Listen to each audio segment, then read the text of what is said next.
নির্বাচনে pass fail.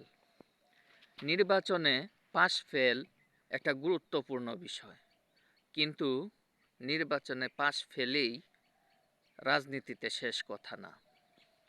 High everybody, I am Junaid Ashrafur Rahman from Bangladesh, Mymensingh district, Nandail municipality, 5 number ward. Hello, আমি জুনায়েদ আশরাফুর রহমান।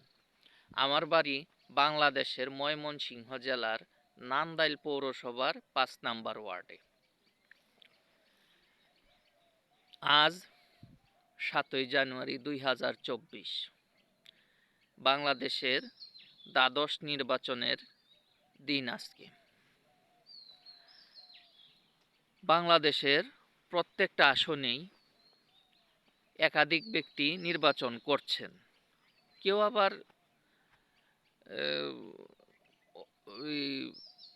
বিনা প্রতিদ্বন্দ্বিতায়ও যেতে পারেন বা এরকম একটা সম্ভাবনা ছিল, এখন তেমন একটা নাই। তবে নির্বাচন যে হচ্ছে সকল কেন্দ্রেই এটা নিশ্চিত। 2014 সালের মতো 2024 সালের নির্বাচনটা হবে না, এটা সম্পূর্ণ নিশ্চিত।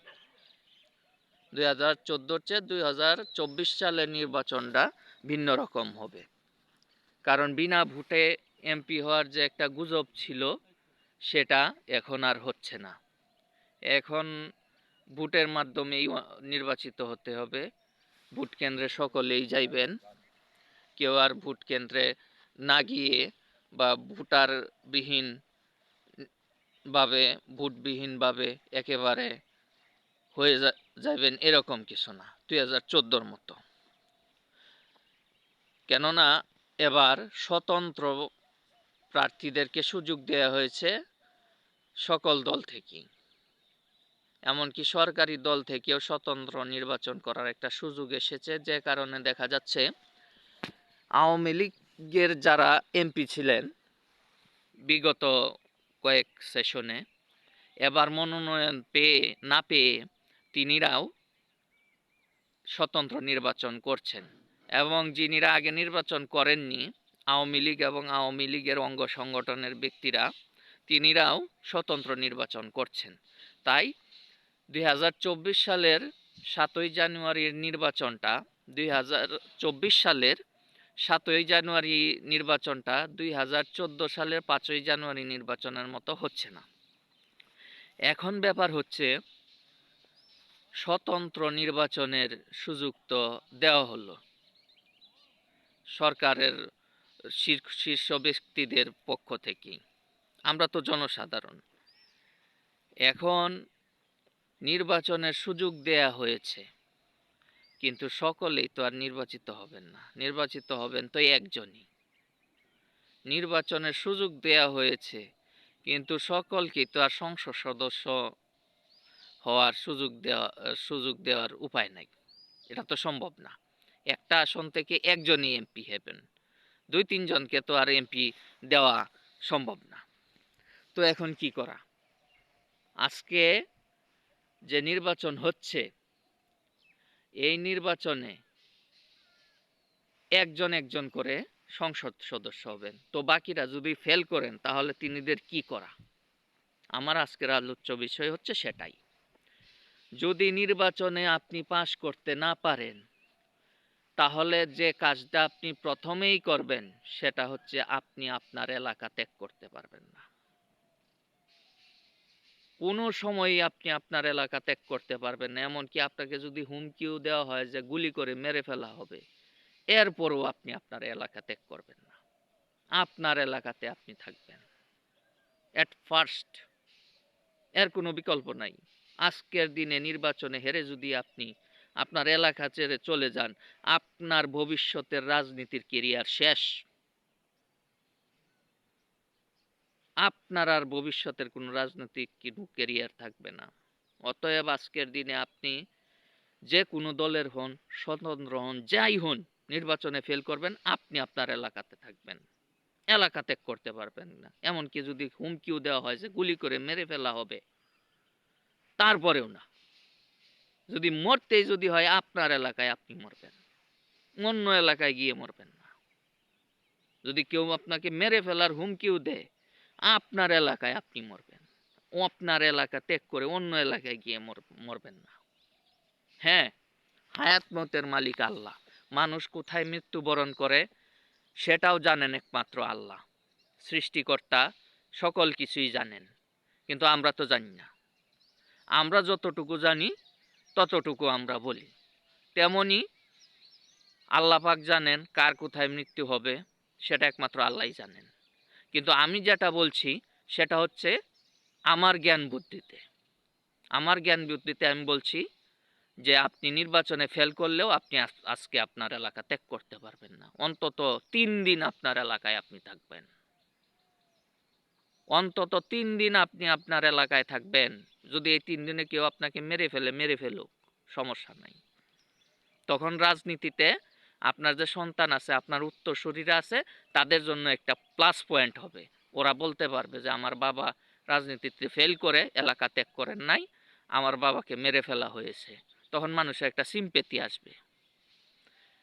হ্যাঁ, আর এলাকা ত্যাগ করলে আপনি জীবিত থাকলেও আপনাকে বলবেন যে আপনাকে দিয়ে রাজনীতি হবে না, নির্বাচনে ফেল করে আপনি পালিয়েছেন এলাকা ছেড়ে, আপনাদেরকে দিয়ে আর রাজনীতি হবে না। পরবর্তীতে আপনি নির্বাচন করবেন, তখন আপনাকে বলা হবে এই তো সেই লোক নির্বাচনে ফেল করে নিজের এলাকা ছেড়ে পালিয়েছিল, ওর কাছ থেকে আমরা কি আশা করব, ও আমাদের কি সেবা করতে পারবে, এর সাথে আমাদের রাজনীতি করা চলবে না।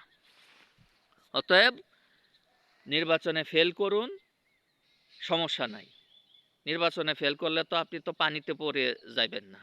এমন তো না যে নির্বাচনে ফেল করলে আপনাকে ভিক্ষা করতে হবে, এরকম তো কিছু না যে শুক্রবারে মসজিদের সামনে বসে অথবা এই মন্দিরের সামনে বসে আপনাকে ভিক্ষা করতে হবে, এরকম তো কিছু না। তাহলে আপনি কেন ত্যাগ করবেন নিজের এলাকা? এরকমও তো কিছু না যে নির্বাচনে ফেল করলে আপনাকে কেউ মেরে ফেলবে, এরকম কিছু আছে? কোনো অপশান আছে? কোনো সমস্যা আছে? যদি এরকম থাকে যে আপনি যদি মনে করেন যে নির্বাচনে ফেল করলে আপনাকে মেরে ফেলা হবে, তাহলে আপনি থানায় আপনার অভিযোগ দেন, যে আপনি একটা অভিযোগ দিয়ে দেন থানার ওসি বরাবর, যে বরাবর এই ভারপ্রাপ্ত কর্মকর্তা ওসি মহোদয়, অমুক থানা অমুক জেলা, আপনার জেলা থানার নাম দিয়ে একটা অভিযোগ দেন যে আমার এরকম একটা হুমকির একটা ইয়াও পেয়েছি, এক ধরনের হুমকির আভাস পেয়েছি, একটা গুজব আমি পেয়েছি যে নির্বাচনের পরে আমি নির্বাচনের মধ্যে আমি পাস না করতে পারলে কি করবে, আমাকে মেরে ফেলা হবে, যে এমপি হবে সে আমাকে মেরে ফেলবে। এ ধরনের একটা অভিযোগ দেন থানায়। যেটাই করেন আইনি প্রক্রিয়ায় তো করবেন। আপনি এমপি নির্বাচন করছেন, আপনি একজন সংসদ সদস্য, আইন প্রণেতাদের একজন, আপনার ভোটে আইন পাস হবে, আপনি তো আইনি প্রক্রিয়ায় করবেন। আপনার যদি এরকম কোনো ভয় থাকে যে নির্বাচনে পাস না করলে আপনাকে মেরে ফেলবে, আপনাকে ক্ষতিগ্রস্ত করবে, থানায় একটা অভিযোগ দিয়ে রাখেন। আমি একজন দেশের নাগরিক হিসাবে আপনাকে তো আইনি প্রক্রিয়াই বলবো, আমি কি আইনের বাইরে গিয়ে কিছু করতে বলবো আপনাকে? সেটা করেন। অতএব নির্বাচনে ফেল করলে কোনো ভয় করবেন না, হতাশ হবেন না। হতাশ হওয়ারও কিছু নাই, ভয় পাওয়ারও কিছু নাই। বাংলাদেশ একটা গণতান্ত্রিক দেশ, গণতন্ত্র এখনো বাংলাদেশে আছে, নাই যে এরকম না। এখনো বাংলাদেশে বেশ ভালোই গণতন্ত্র আছে, খুব ভালো একটা সুন্দর একটা গণতন্ত্র আছে। অতএব গণতান্ত্রিক দেশে নির্বাচনে ফেল করলে যদি ভয়ভীতি থাকে, তাহলে তো আপনি তো গণতান্ত্রিক আপনার অধিকার থেকে নিজেকে নিজে বঞ্চিত করলেন।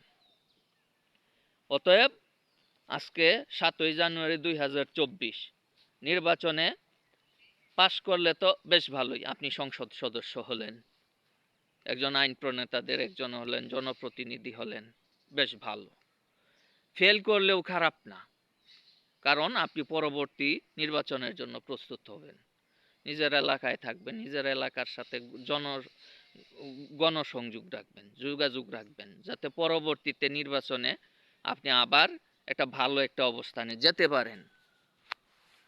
অতএব আমি বাংলাদেশের একজন জনসাধারণ হিসাবে, একজন নাগরিক হিসাবে আমি এটাই বলবো যারা নির্বাচন করছেন, স্বতন্ত্র হোক, সরকারি দল হোক অথবা অন্য কোনো দল হোক, যেটাই হোক, আপনারা নির্বাচন করছেন, আপনারা রাজনীতিক মানুষ, নির্বাচন করবেন, এটাই স্বাভাবিক। কিন্তু নির্বাচনে ফেল করে কখনোই হতাশ হবেন না, ভয় পাবেন না। হতাশ হওয়ারও কোনো কারণ নাই, ভয় পাওয়ারও কোনো কারণ নাই। কারণ নির্বাচনে ফেল করলে আপনাকে ভিক্ষা করতে হবে, পানিতে পড়ে যেতে হবে, মানুষের খেতে কামলা দিতে হবে, এরকম পরিস্থিতি তো নাই। মেবি থাকলে থাকতেও পারে, এই ধরনের পরিস্থিতি থাকলেও তো সমস্যা নাই। সকলেই তো আর সমান বড় লোক না, ধনী মানুষ না যে যিনিরা নির্বাচন করতেছেন। অনেকেই আছেন যে হ্যাঁ ও টাকা পয়সা কম, সম্পত্তি কম। হ্যাঁ, তিনিরা নির্বাচনে ফেল করলে হয়তো একটু টাকা পয়সা টানাটানি হবে, একটু সচ্ছলভাবে চলতে পারবেন না, এরকম। এর চাইতে তো একেবারে শোচনীয় না। তাই হতাশ হওয়ারও কোনো কারণ নাই। থাকবেন, আপনারা টাকা পয়সা খরচ করেছেন, আবার টাকা পয়সা কামাবেন। এভাবেই তো রাজনীতি করবেন, নিজের ব্যক্তিগত জীবন পরিচালনা করবেন। আবার ভয় পাওয়ারও কোনো কারণ নাই, কারণ বাংলাদেশ একটা গণতান্ত্রিক দেশ। এই দেশে নির্বাচনে ফেল করলে এরকম কোনো বাপের বেটা নাই যে এমপি হয়ে তার প্রতিদ্বন্দ্বীদেরকে এসে মেরে ফেলবে অথবা কোনো ক্ষতিগ্রস্ত করবে, এরকম বাপের বেটা বাংলাদেশে নাই। কে এটা যে নির্বাচনে পাশ করে তার প্রতিপক্ষদেরকে হত্যা করে ফেলবে, খুন করে ফেলবে, হামলা করবে, ক্ষতিগ্রস্ত করবে, এরকম বাপের বেটা কে বাংলাদেশে কে আছে? আমার জানা মতে নাই। আমি তো আর বাংলাদেশের প্রত্যেকটা এলাকায় তো আর অবজারভেশন করি নাই, অথবা বাংলাদেশের প্রত্যেক এমপি মন্ত্রীর ব্যাপারেও তো আমি কোনো তথ্য কালেকশন করি নাই। যতটুকু আমি জানি অতটুকুই আমি বললাম। তবে যাদের ক্ষমতা আছে, আছে এরকম আছে, মানুষ আছে যে নির্বাচনে পাশ করে প্রতিপক্ষকে অ্যাটাক করার ক্ষমতার মানুষও আছে, বাংলাদেশে অনেক আছে, নাই যে এরকম না, বহুত আছে। আপনারাও বুঝতে পারতেছেন কারা আছে, এগুলা না বললেও মানুষে বুঝার কথা। এই পর্যায়ের কারা কারা আছে, 8-10 জন মানুষ অবশ্যই আছে বাংলাদেশে। আর থাকলেও তিনিরা এটা করবেন না। এরকম 8-10 জন যদিও আছে বাংলাদেশে, যিনিরা নির্বাচনে পাশ করে প্রতিপক্ষকে অ্যাটাক করবেন, আছে এরকম মানুষ, কিন্তু তিনিরা এরকম করবেন না এবং করেন না। এরকম অতীতে করেছেন বলেও কোনো ইতিহাস নাই, কোনো রেকর্ড নাই, কেস হিস্ট্রি নাই। তাই ভয় পাওয়ার কিছু নাই। আর যদি আপনার মনে যদি ভয় থাকে, এক ধরনের ভয়ভীতি কাজ করে যে হ্যাঁ নির্বাচনে ফেল করলে আপনাকে অ্যাটাক করতে পারে, তাহলে কারো নাম উল্লেখ না করে আপনি থানায় একটা অভিযোগ দেন, আপনার নিজস্ব নির্বাচনী এলাকার থানায়, যা বরাবর ভারপ্রাপ্ত কর্মকর্তা ব্র্যাকেটে ওসি মহোদয় অমুক থানা অমুক জেলা, বিষয় নির্বাচনের পরবর্তী সহিংসতা থেকে রক্ষা পাওয়ার আবেদন, অথবা নির্বাচন পরবর্তী শান্তি শৃঙ্খলা, আইন শৃঙ্খলা রক্ষার ব্যাপারে আবেদন। কারো নাম দেওয়ার দরকার নাই, যে বরাবর আমি একজন প্রার্থী ছিলাম, এখন আমার আশঙ্কা হচ্ছে আমাকে নির্বাচনের পরে হামলা করা হতে পারে বা আমাকে ক্ষতিগ্রস্ত করা হতে পারে, এরকম একটা অভিযোগ আমার কাছে এসেছে বা এরকম একটা গুজব আমি শুনছি। তাই আমি এখন একটু হীনমন্যতায় ভুগছি বা একটু টেনশনে আছি। অতএব মহোদয়ের কাছে বিনীত নিবেদন, নির্বাচন পরবর্তীতে যেন এলাকার আইন শৃঙ্খলা রক্ষার ব্যাপারে আপনারা সতর্ক থাকবেন, এরকম একটা দিবেন। যে আপনার, আমি জাস্ট শুধু একটা ড্রাফটটা বলে দিলাম, এভাবে দিবেন।